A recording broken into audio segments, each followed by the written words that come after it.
Hi, my name is Roberto Etok.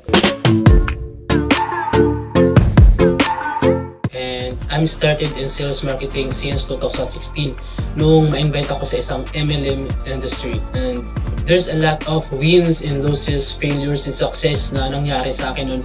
Pero there's a one thing na nangyari sa akin na malaking naitulong sa akin, which is ang tinatawag na self-improvement and change my mindset from employment to business mindset. And to cut the long story short, after that, one friend na nag-invite sa akin na pumasok sa isang sales pa rin na tinatawag na pagiging ahente. During that day, dun ko nalaman na yung techniques and strategies na ginamit ko before ay magagamit ko rin ngayon sa pagiging ahente, which is nakatulong siya sa business ng ibang tao para to-increase their sales.